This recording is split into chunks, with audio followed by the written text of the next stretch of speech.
Now, this is book number 2 for you? Look Me in the Eye is a story of my life. It's a generally chronological story that starts with me being a toddler and ends with me being where I am now.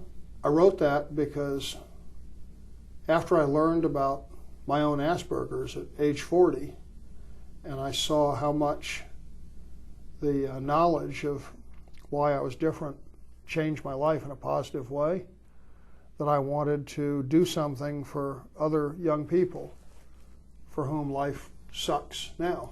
And I wanted to show them through my stories that life gets better for us as we get older. And I thought that the whole sort of arc of stories, from being a little kid to working for different sound companies and doing stuff for KISS, and then working on electronic games with Milton-Bradley, and then doing the cars, there would be something that would be interesting to most anyone in that collection of stuff. So that was the idea when I wrote my first book, and I never imagined that it would take off and be sold all over the world as it has, and I didn't imagine that it would become a teaching book for people to understand Asperger's and autism, but that's what happened. People read that book and they asked me to tell them more about how I became successful and to explain to them how different facets of autism affected me, and how I went from being disabled as a child to not being disabled as a grown-up. That then, those questions and requests became the basis of the Be Different book. You found out that you had Asperger's very, late in life. Asperger's was first characterized by Hans Asperger, who was a pediatrician in Austria in the years before World War II. But his work wasn't translated into English until much later, and a lot of his work was actually lost in the war. So Asperger's kind of wasn't noticed until really the 70s and 80s, by which time I was grown up. In the 60s, kids like me, who had really good language, exceptional language often, but who had profound social disability and inability to read the unspoken signals of other people, we were just sort of characterized as bad kids, lazy, defiant, and it wasn't recognized as an actual difference or disability. We were just bad kids.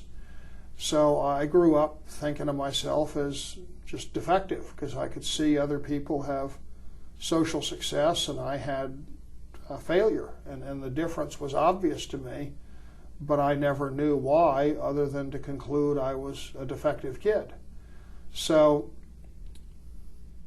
Asperger's was added to the DSM, the manual that mental health professionals use to characterize different conditions, in the mid-90s when it was revised. And a little while after that, a therapist that I'd become friends with told me about Asperger's and myself. Was it a bit of a relief?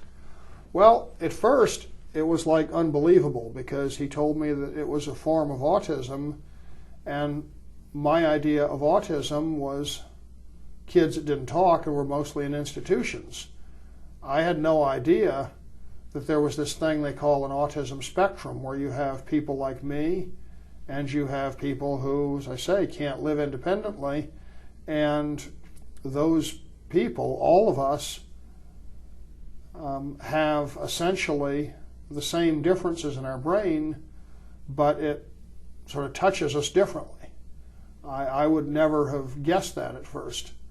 But when I read the book that he gave me, which was Asperger Syndrome by Dr. Tony Attwood, I was just shocked at how Dr. Attwood described things that people with Asperger's don't do that other people expect, and like every one of them was me. And then he described things people with Asperger's do that no one expects, and that was me too. And then the more I read about it, the more I realized that that was right. That did fit me exactly.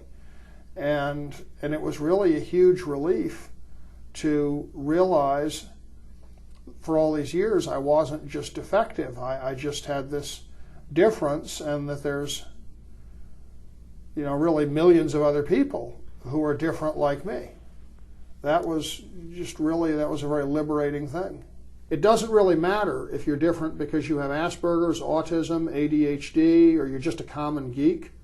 None of that, you know, that's all like a how we got here question, and it doesn't really matter how we got here. What matters is that if you are somebody who is a social misfit, you don't know how to fit in, these stories, I believe, offer any person in that position practical tips to achieve success.